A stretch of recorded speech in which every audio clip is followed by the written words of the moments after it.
them. So if you're interested also in small group work, starting point is a requirement to, if you're not a previous member, to join Soul Matters groups as well. So hope to see you there.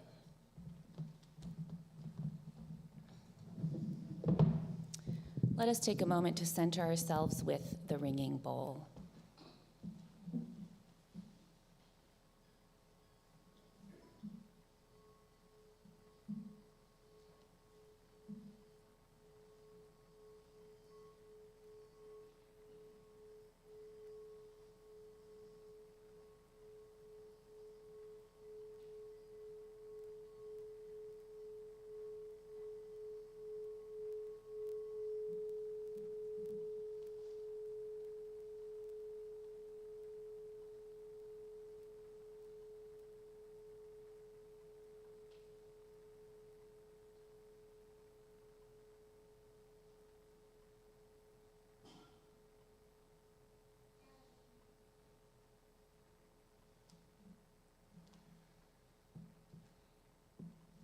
We gather today to widen our hearts, to bring those who have been cast out of the beloved community into the fold that has in its heart a way of being that is so loving and so kind and committed that it could break apart an empire built on greed and hatred. Come. Let us worship. Please rise as you're willing and able for our opening hymn, number 349 in the gray hymnal, We Gather Together.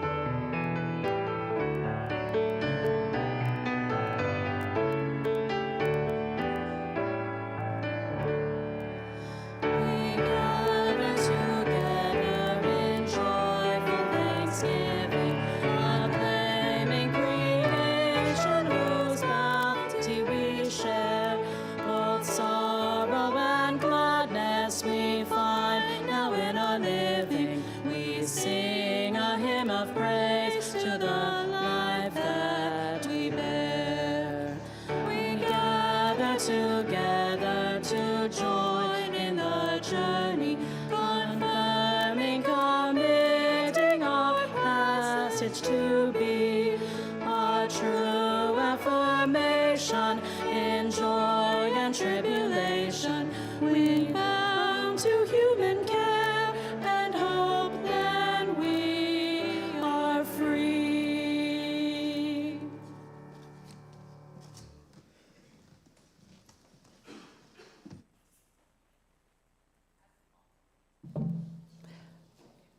As Molly comes forward to light our chalice, we invite you to join us as we recite our covenant.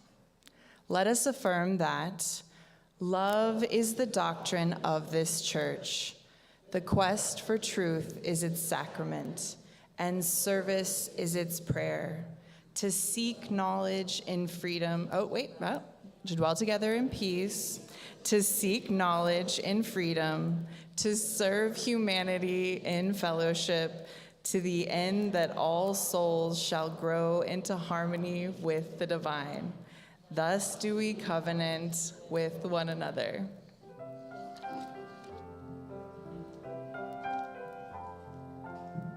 Could I please have all the children come forward? Hello. Hello, everyone. Hi, Miles. Hi, Lucas. Samuel. Hi, everybody. Hola, Forrest. Hi. How are y'all doing? Yeah, guess how I am? No, I am grumpy. I am so grumpy. I woke up on the wrong side of the bed. Does that ever happen to you guys? Yeah, you guys get grumpy too? What about you guys? You never wake up on the wrong side of the bed?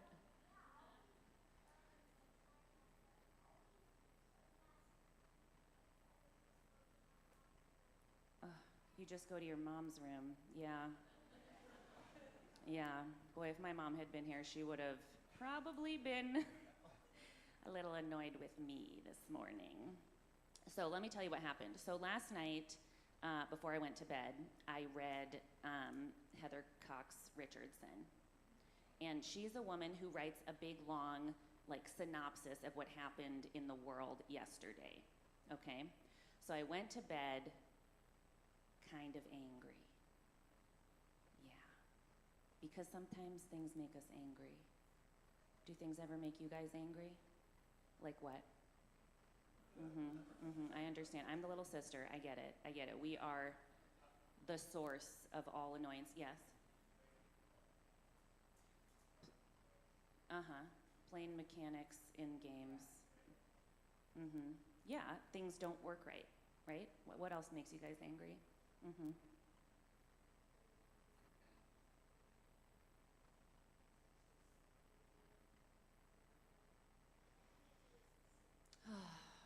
Yes, okay, so it's when you're explaining something and it's so clear to you and the other person says, I'm gonna do this instead because that doesn't make sense.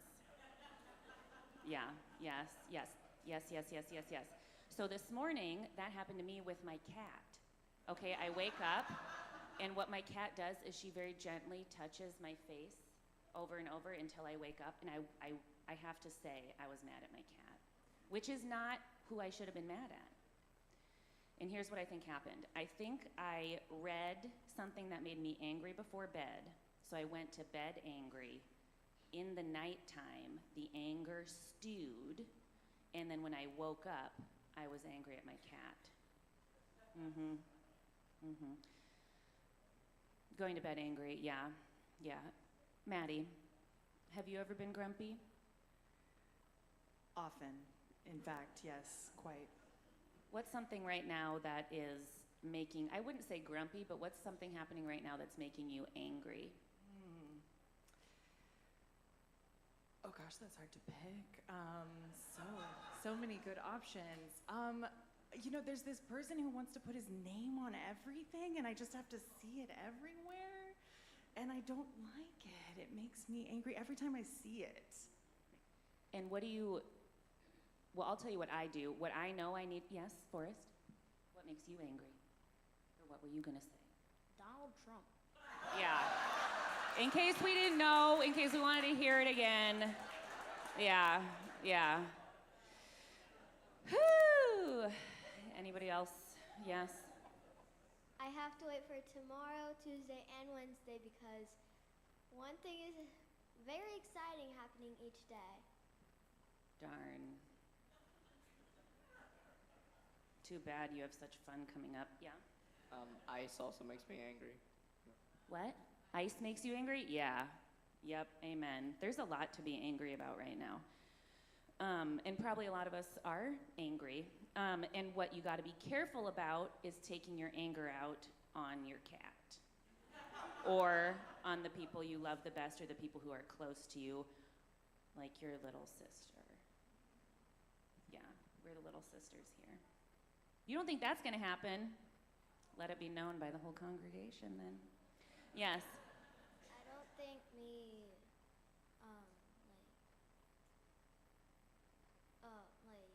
my little sister is ever gonna happen because I don't have a little sister. Okay, my theory about little sisters is that we actually have all the power because without us, they are nothing. Okay, yeah? I don't have a little sister, but there are plenty of bluegill out there. There you go, don't take it out on the fish. Okay. Let's talk for a second about what we do when we are angry that's healthy. I know what I do. Does anybody else have anything they do when you're feeling really angry that helps you? I have this sound that I make. It's really unattractive. It's like a deep, guttural, like, sigh. And it's just like letting out a noxious cloud. Let's try it. Thank you, Maddie. Okay, ready?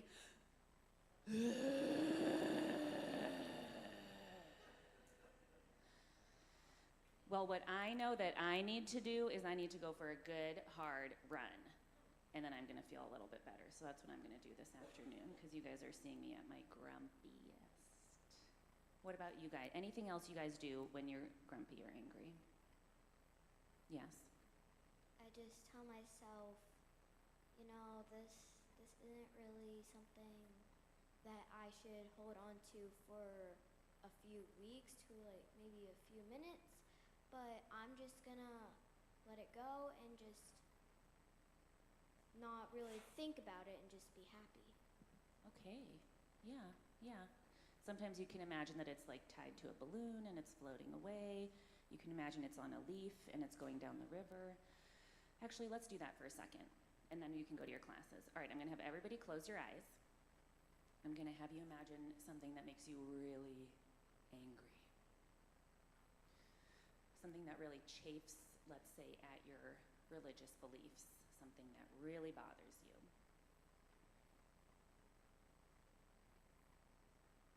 And as you breathe in, I'm going to have you imagine that it is slowly breaking apart, and as you breathe out, you are blowing it away.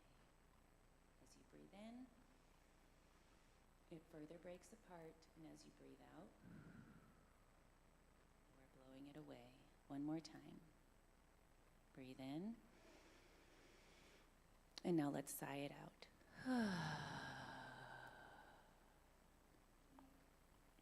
Thank you for your wisdom, children. You may go to your classes.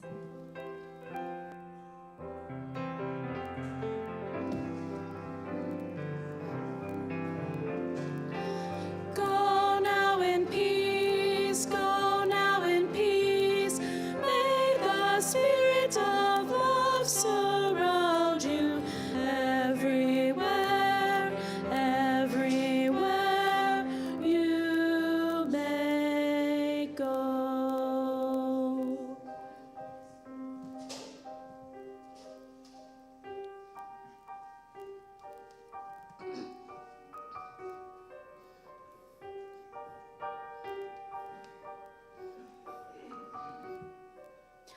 Hush, little one, let me sing you to sleep. Moonlight has come, now drift off to a dream.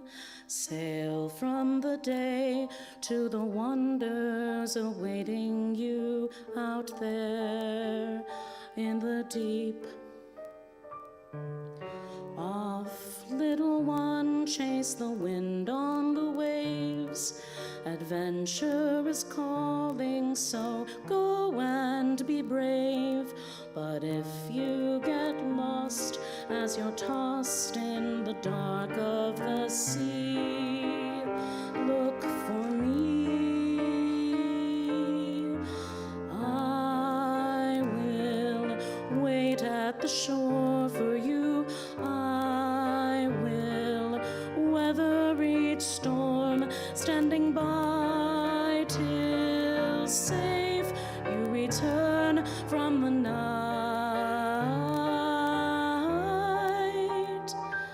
My love is a lighthouse, so darling, my darling, look for the light,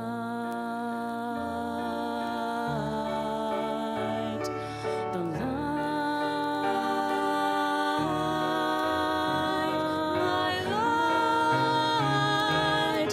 I will wait at the shore for you. I will weather each storm, standing by till safe you return from the night.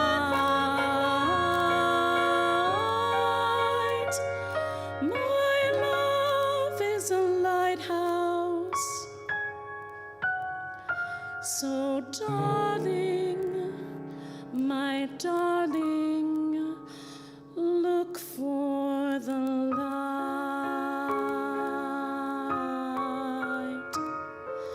the light.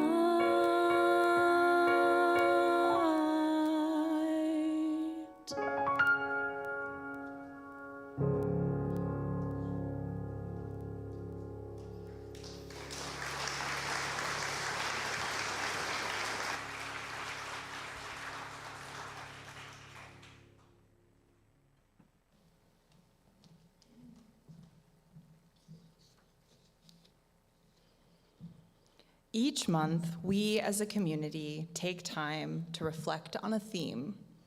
The children do this in their classes, and we do it in our small groups. This month, our theme is flourishing together. I come from a family with a glut of nicknames. Among my first was one my father gave me. "Oh, that Madeline, she is such a peach," he would say.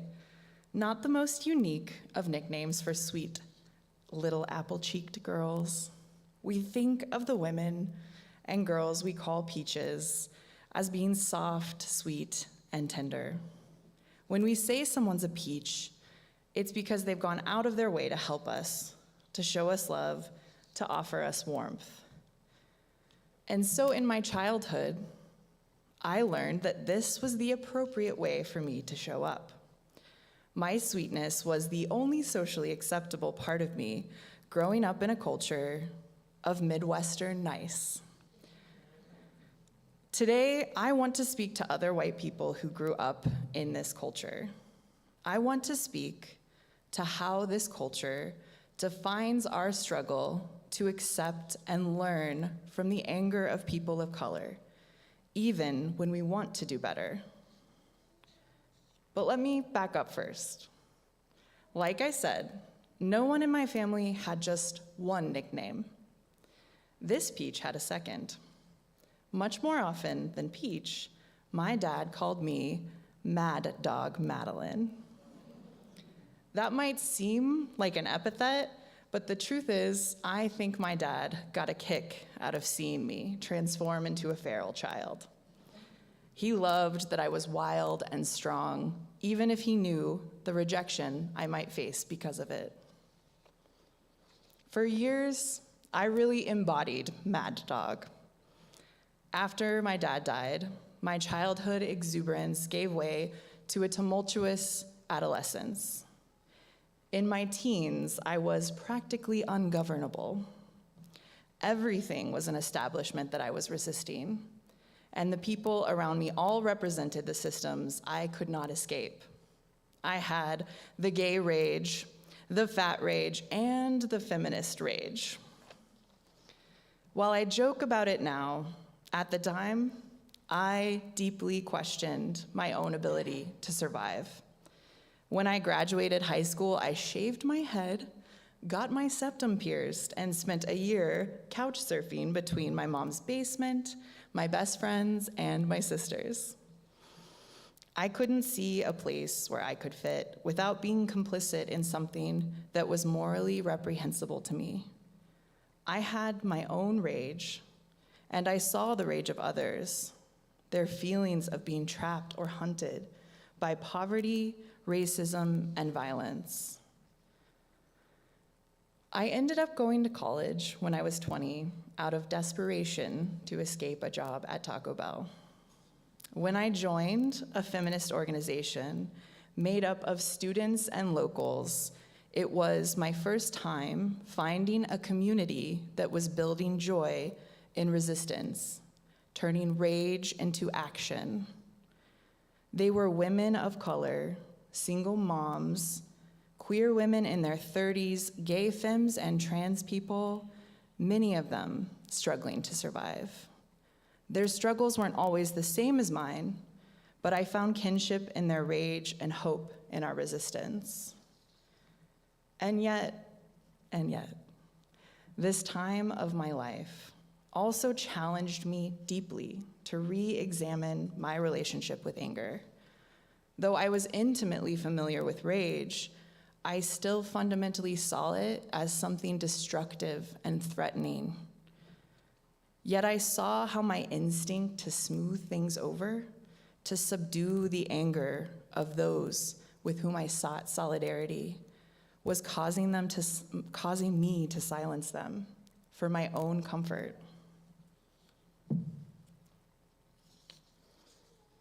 For a long time, I have been afraid of anger, my own and the anger of others. This time in my life, when I was surrounded by people whose lives and backgrounds were very different from my own and each other, taught me to be curious about anger and to be open to the power of anger to inform, to guide, and to build. Audre Lorde said, "We cannot allow our fear of anger to deflect us, nor reduce us into settling for anything less than the hard work of excavating honesty." Anger has something to teach us, whether it is our own anger, anger directed at us, or anger of those in our community who continue to struggle to survive every day in a world that wants to unmake them.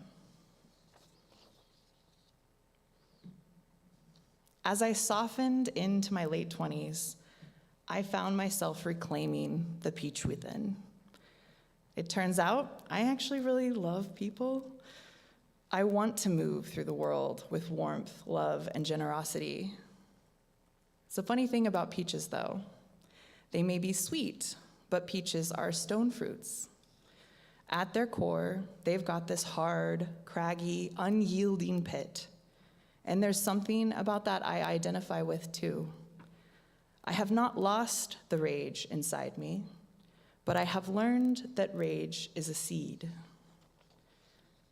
Turns out I am quite like a peach, kind, unyielding, hard, and sweet. And here is how I think we flourish together. When we can hold each other's anger with patience and warmth, when we lovingly hold each other accountable for the harm we have caused one another, when we can see how our fear of anger keeps us from reaching out to each other, and we reach out anyway. Perhaps instead of just a peach, we are each of us self-pollinating trees in an orchard of contradictions. We must challenge ourselves to speak our anger directly, because without pruning, our branches grow too heavy with the weight of our sweetness. And with the sweetness of love, the seeds of our anger can blossom into enduring change.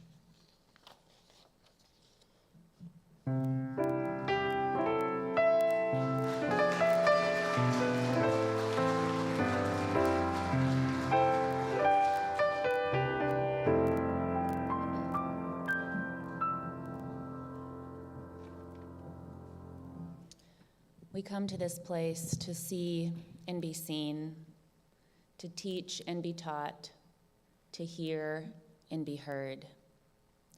I invite you to reach over and nudge the person sitting next to you, reminding them and yourselves that we are gathered here in peace and in authenticity and in intention. We also come to this place to share our joys and sorrows. If you have a rare joy or a profound sorrow, I invite you to please come forward and share in 2 to 3 sentences and light a candle.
hearts. Please join me in our song of response.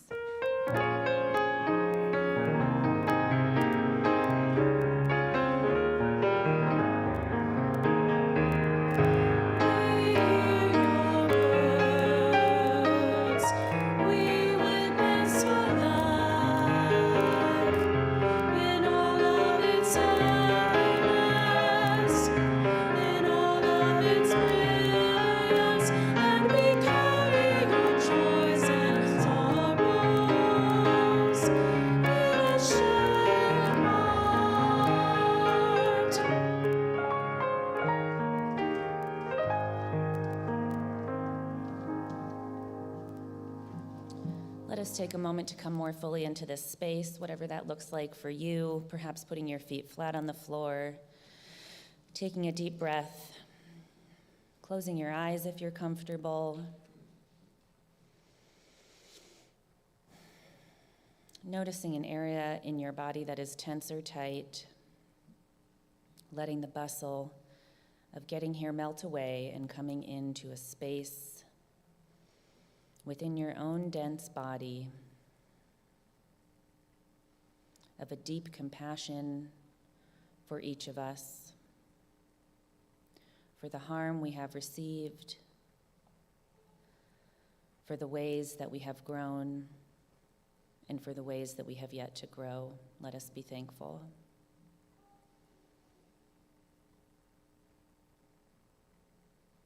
May our passions and our anger become focused and productive. May we learn to discern the root of our anger, that we might not replay it on others.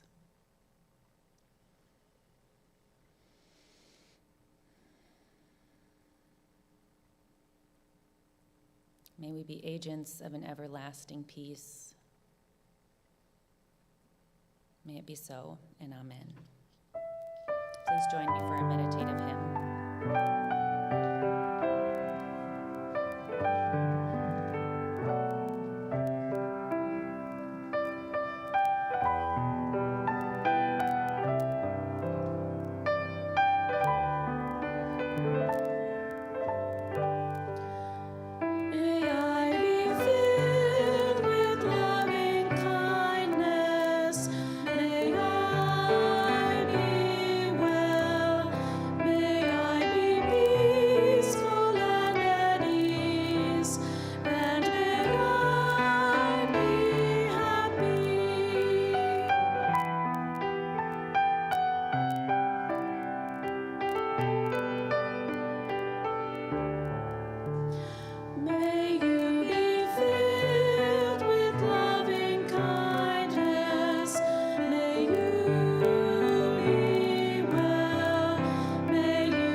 Today's reading comes from a talk, a keynote address that Audre Lorde gave in 1981 to the National Women's Studies Association conference titled The Uses of Anger, Women Responding to Racism.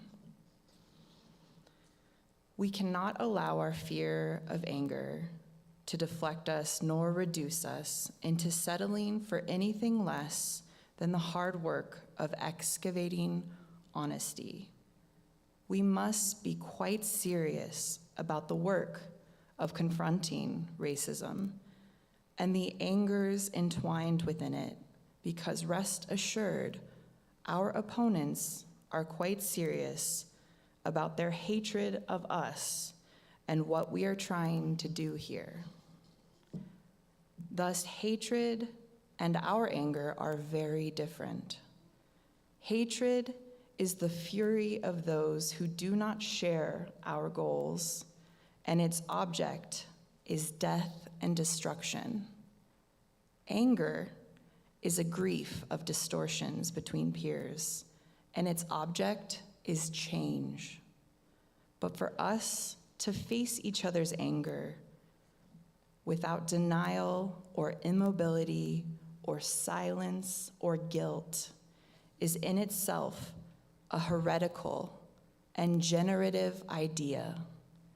It implies peers meeting upon a common basis to examine difference and to alter those distortions which history has created around our differences.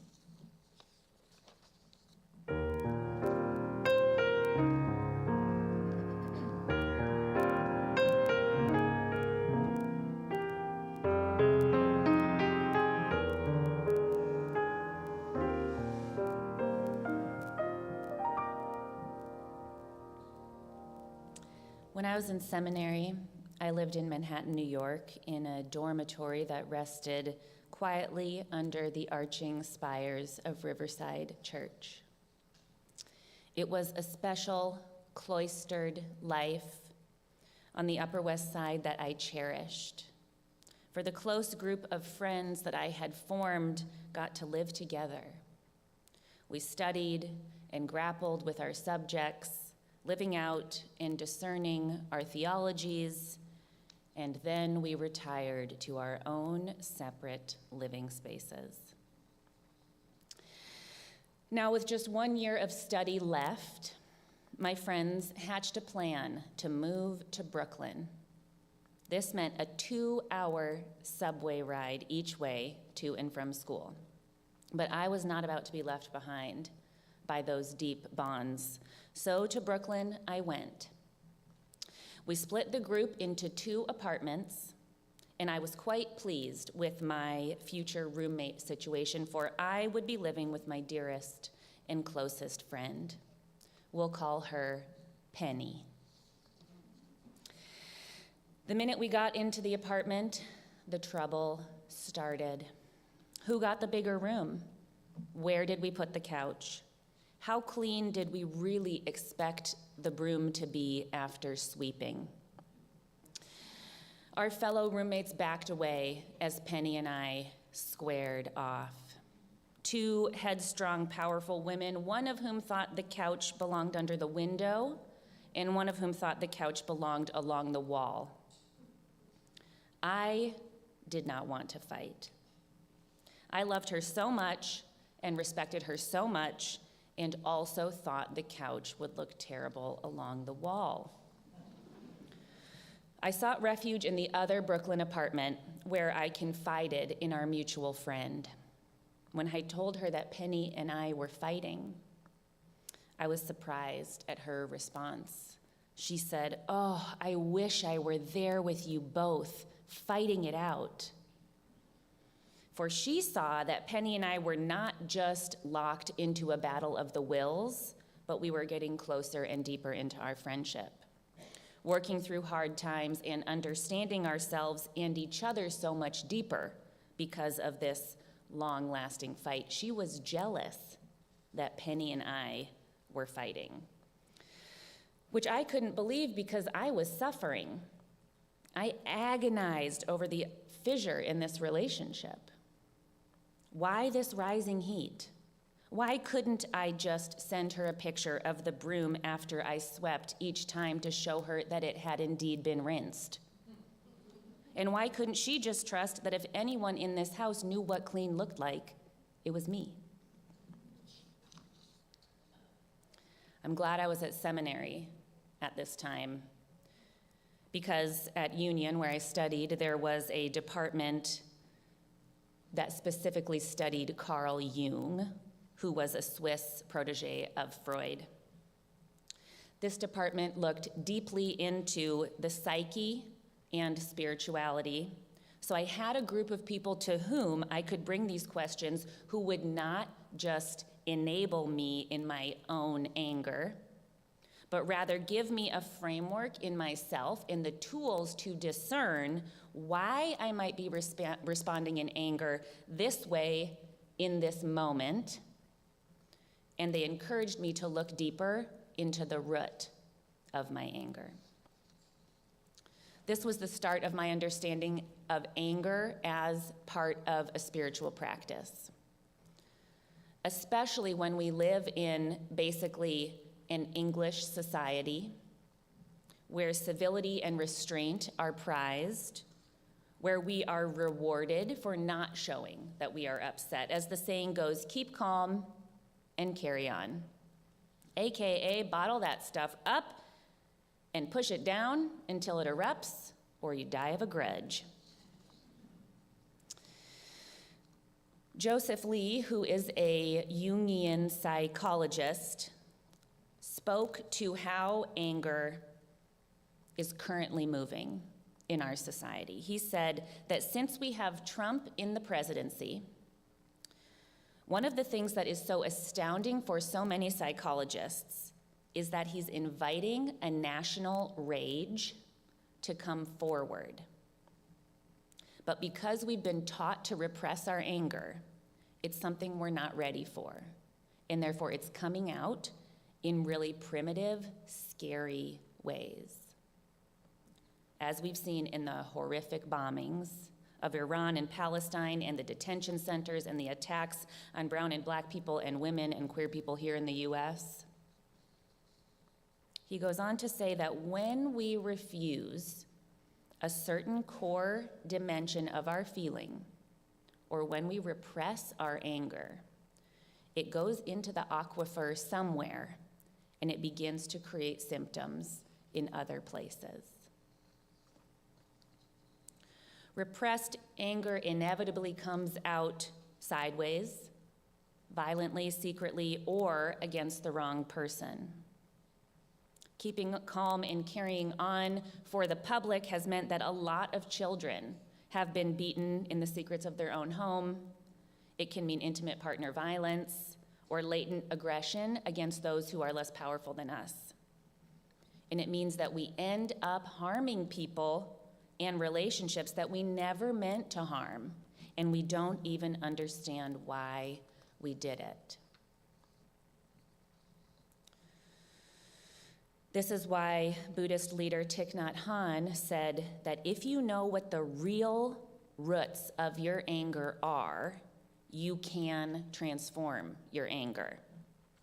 At first you think your anger has been caused by the one in front of you, something that he said or did.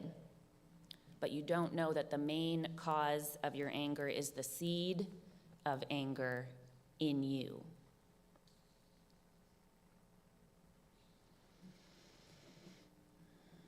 Therefore, we should be very suspicious about what we think our anger is related to, says the psychologist Joseph Lee. He says, at least on the first glance, we should be able to believe that there are probably multiple dimensions and that the first reason that we think we're angry is probably not accurate. It's just what's most tolerable to consider. For example, it is most tolerable for me to consider that the person in the White House is responsible.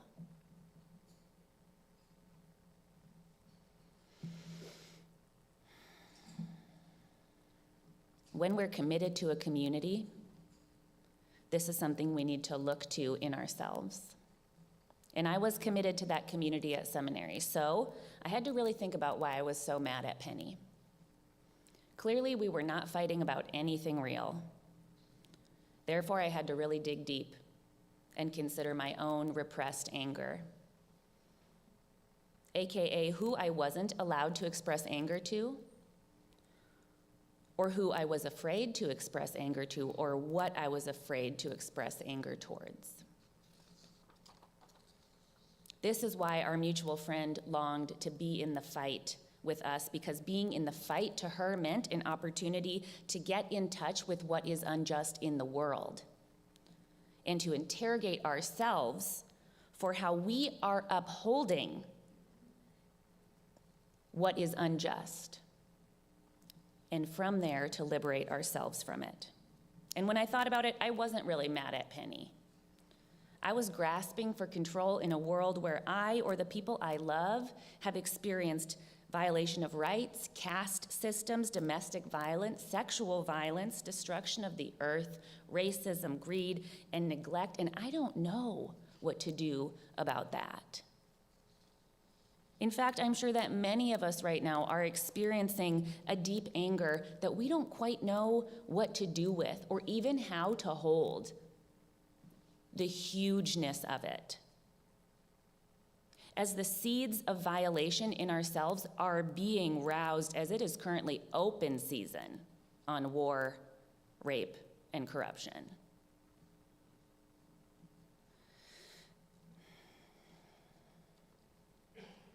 And I invite us to wonder, has it come out at the wrong person for you? Or maybe it came out at the right person. It's only for you to discern. And this is precisely why being in community is such a potent frontier of spiritual wellness. Because when we are in relationship, a mirror is held up to us. For how we treat each other is a reflection of how we treat ourselves. This is why being in community is one of the most powerful forms of therapy, and we all know that therapy is called work for a reason, because it's really hard to do. Being part of a church is about being real with how we've been broken down by that which was unkind, unjust, and punishing. And it's about taking accountability for how we have acted out in the same ways that we've been hurt. For if we don't look deeply inside, we too will perpetuate the harm that has been done to us.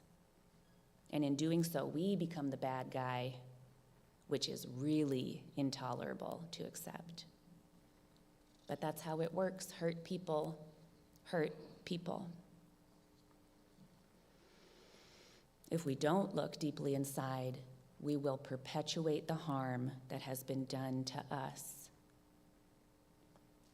To understand the seed of our anger, to give voice to the hard pit of rage inside of us, and to understand that our anger is protecting us from something, allows us to interrupt the cycle of harm that has been done to us and move forward into a deeper integrity.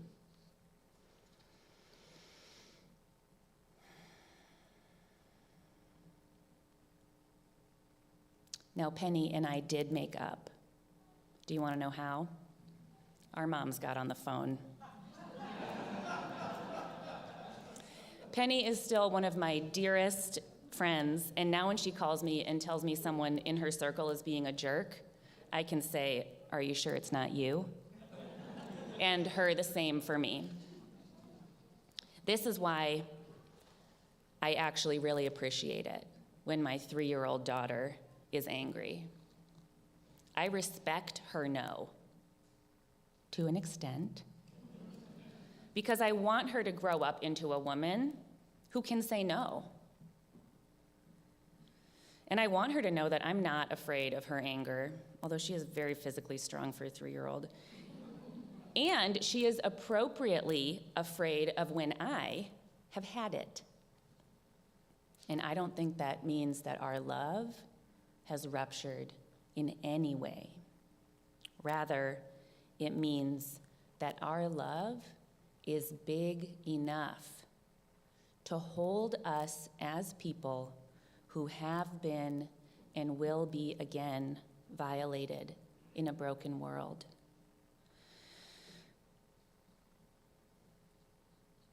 We are pissed, and we will remain so. Damn right, we will.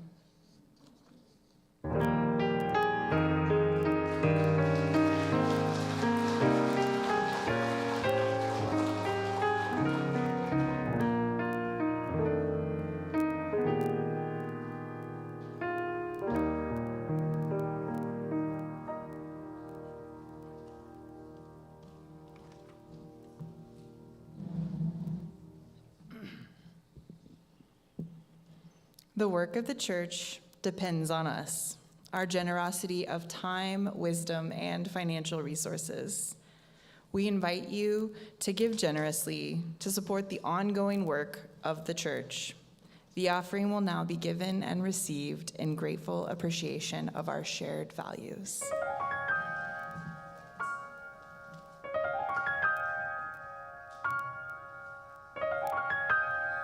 Clusters of crocus, purple and gold, blankets of pansies up from the cold, lilies and iris, safe from the chill, safe in my garden, snowdrops so still.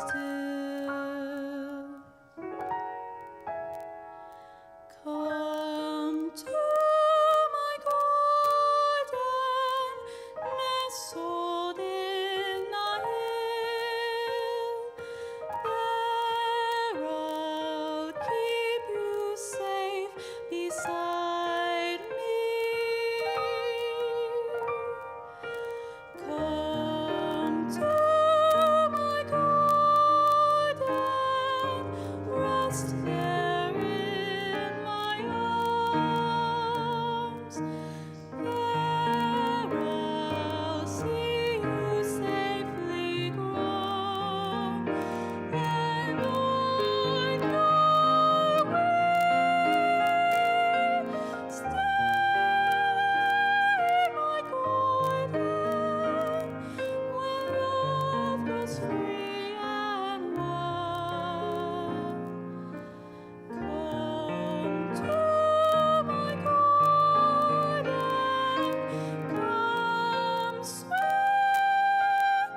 child.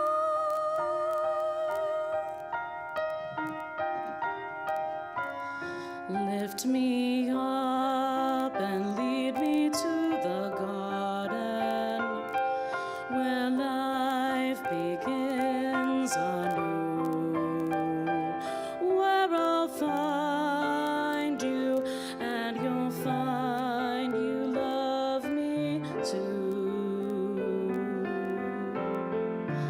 Lift me up and lead me to the garden where love grows deep and true, where I'll tell you, where I'll show you my new life. I will live for you.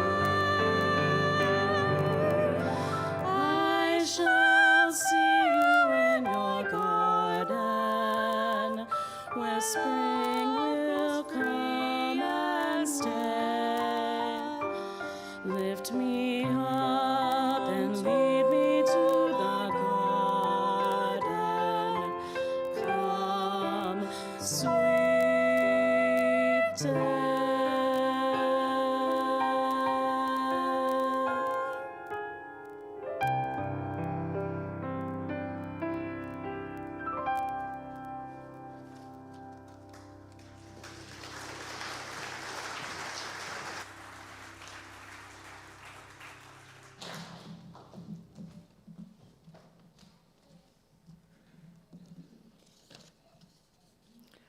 let us affirm that we extinguish this flame, but not the light of truth, the warmth of community, or the fire of commitment.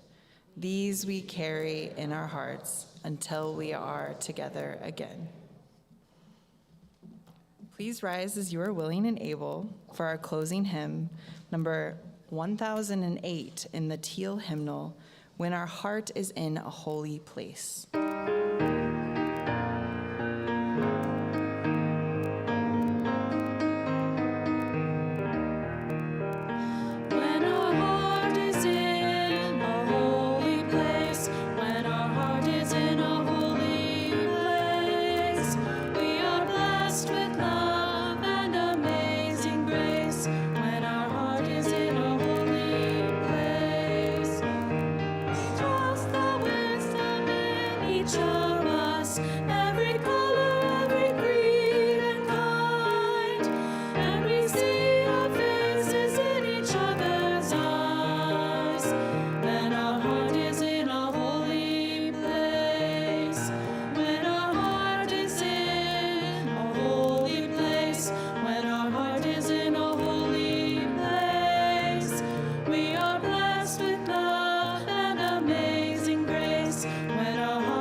This week, I invite you into meditations on the seeds of your anger and be kind and gentle to yourselves while doing so. Go in peace.